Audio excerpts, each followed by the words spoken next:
Hey guys, Mr. King here. Today we're going to be talking about human impact on the air.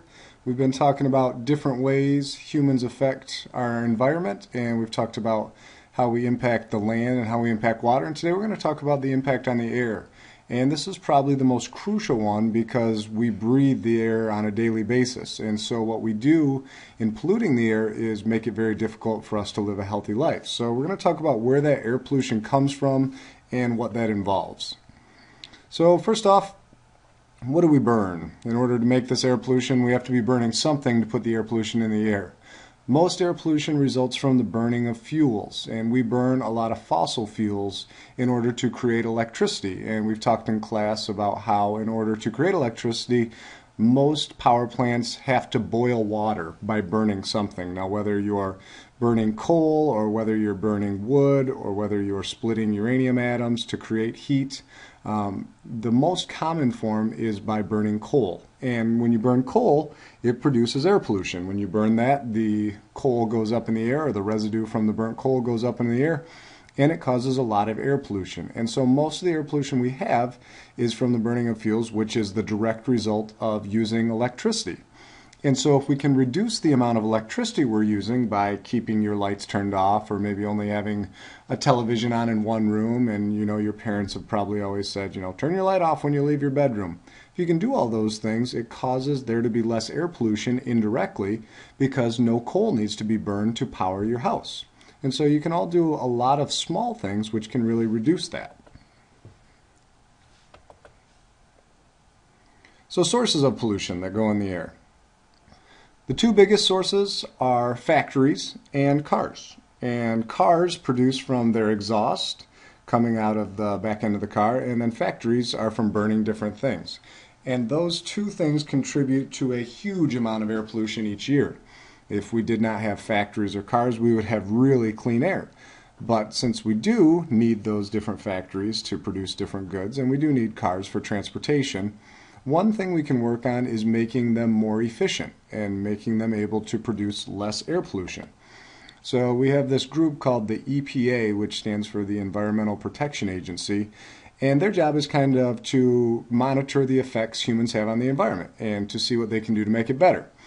And the EPA has made it a priority to make cars and trucks and any vehicles get better gas mileage. So when you put in gas into your car, they measure it by the gallons. And for each gallon that you put in, you're supposed to travel a certain distance. And you can see if you look in 1985, for example, if we look on trucks, it looks like trucks were getting just below 18 miles per gallon. That means if you dumped 1 gallon of gas into the average truck, it can travel 18 miles before it runs out. Cars get better gas mileage than trucks because they're smaller and lighter, and a car in 1985 would get about 23 miles per gallon. So you put 1 gallon of gasoline in a car, you get to travel for 23 miles. Now, as you can see, the trend kind of dipped down, but now we've passed new legislation where they're going to make it so that the average car has to get a higher number of miles per gallon. And this is great for the environment because we will use less gasoline, which you guys know is a non-renewable natural resource from crude oil. We refine that to get gasoline. We'll use less of that, and then by using less of that, we'll travel in a more efficient way, and that'll produce less air pollution. So that's good for a variety of reasons for the environment. And these laws make sense. The cars might be a little bit more expensive, but since you can travel farther with less gas, you make your money back. And we'll talk a little bit about that and the cost savings a little bit later in this video. So once again, the two biggest sources of pollution, cars and factories, and that makes up a huge portion of our air pollution. So the pollution in the air, when we get the pollution in the air, that those different gases that are burned go up into the air, or the exhaust from a car, what happens is they mix with the water vapor in the air. And so when you have gases that are released by burning coal and oil, and they mix with water in the air, we get what's called acid rain. And acid rain is rain that is not 100% water. Most of the time when it rains, we get this rain which is just water from the water cycle. But when you burn different things, what happens is those pollutants latch onto the water vapor and it makes acid rain. Now, it's not acid like going to burn a hole through your hand or anything like that. But if you live by an area that has a lot of air pollution, your rain can be acidy enough to where your plants might have trouble growing. Or if you eat vegetables from an area that has a high content of acid rain, it could make you feel a little bit ill. And so acid rain is a very dangerous thing because we live in an area where there's not a lot of factories. But just south of us and south to the west is Gary, Indiana, which is one of the most polluted airways in the entire United States. And so what happens is all their gases and pollutants get up in the air, and instead of sitting over Gary, Indiana, they blow. And they blow up towards Michigan, and they mix with some of our water, and then we get the acid rain. And that seems a little unfair because we don't even have the factories here. We're just getting the negative effects because the pollution is blowing through the air into our region where we live and mixing with our water vapor and giving us acid rain. And so this is a thing that can be troublesome not only if you live by a place with a lot of factories, but also if you don't, like us. We're still subject to small amounts of acid rain. So how do we stop it? Best solution for air pollution is prevention. That means if we don't pollute the air in the first place, we don't have to worry about the negative effects. And I told you about how they're changing the amounts of miles per gallon cars need to get.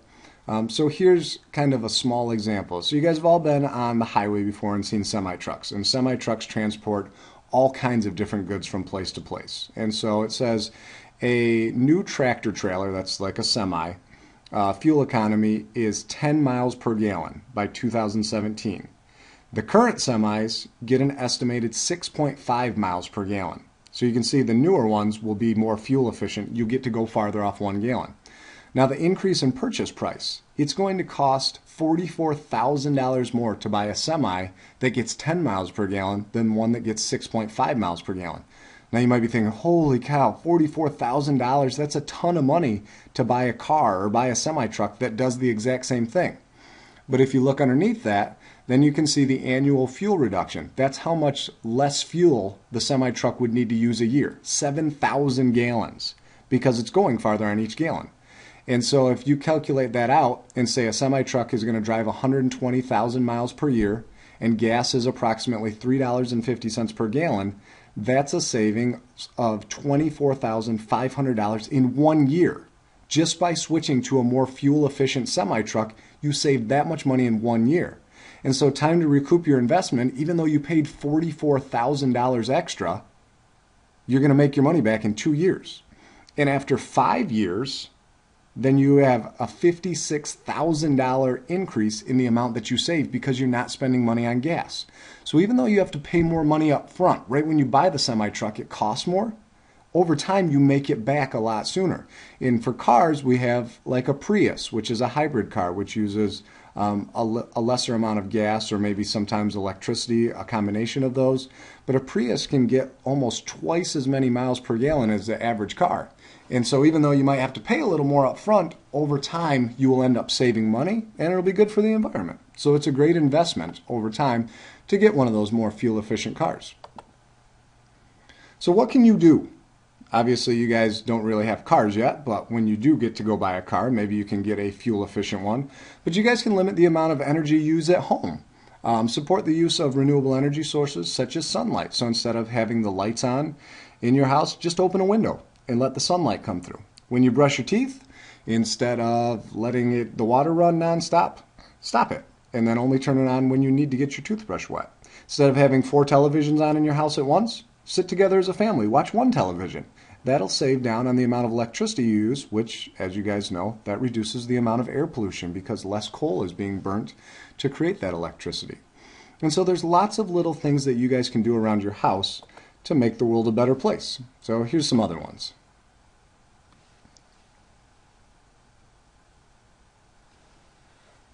And if we all make a bunch of small changes, then it results in a large change. So it's wintertime, you're cold, first inkling would be go crank up the heater. That creates a lot more air pollution, more coal being burned. Everyone's doing the same thing. Look at all that air pollution. Instead, if you're cold, why not just put on a sweater? Still stay nice and warm, causes no air pollution, and it's cheaper. It saves your parents money too.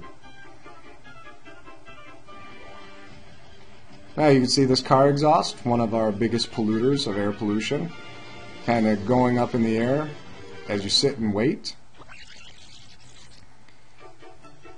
Instead of sitting and waiting with your car running, if you know you're going to be a while, you turn it off, wait for the train to come, okay? Or maybe you could walk instead. Here's the water. I don't know how many of you guys do this, but you don't need the water running while you're brushing your teeth. You just get it wet, turn it off, brush. All you need is a little bit of a stream to even rinse it off when you're using it. There's a lot of water to be saved there.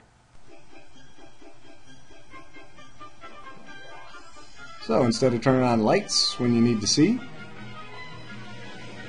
and if everyone does this, you can see once again that's all electricity being used. You can adjust where you're reading to find a spot where there's light. This goes back to sitting by a window, opening your shades, letting in the sunlight. Maybe go sit outside, get some fresh air and read.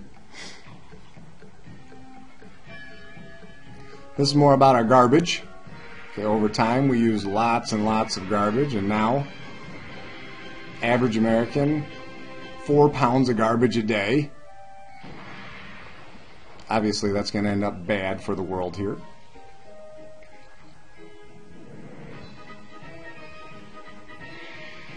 We pollute all that water pollution, all the different things we put into earth. And that's not so clean anymore. It's kind of nasty sludge. Because we do a lot of damage to our earth.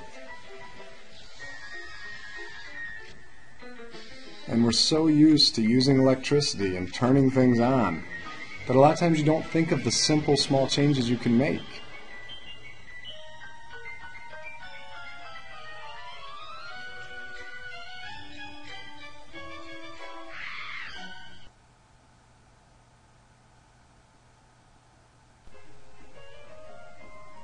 We've been talking about deforestation and how people are chopping down trees and using that to build different things and to have land. They think, ooh, I can make a bunch of trees, make a bunch of different pieces of furniture, build a bunch of different houses. You can't do that. Our earth cannot sustain that. Here's a little more with the deforestation. Chop them all down, put them in a truck, make a bunch of money. Everyone's happy. Life is good. Instead, maybe just chop down one tree. Use the wood you need to stay nice and warm for the winter. This guy's got money, but he's freezing. He's got no way to keep warm. Okay, so it's all about using things in a wise way and making good decisions. Our natural resources are here for a limited amount of time if we continue to use them. If we continue to use our coal and our crude oil, many people estimate that they'll be gone within 40 or 50 years. And I hope all you guys are alive in 40 or 50 years. And if that's true, you're going to be living in a world without those things which we use on a daily basis. And so that can be kind of difficult. So what can you do? You can do lots of small things. And if everyone makes an effort, it equals one great big change. All right, guys. Well, obviously this is important. This is your world. And the better you take care of it, the better it's going to be for the generations to come and the better for you to live in it. So think about what you can do. Make some small changes. Have a great night. And I will see you guys tomorrow.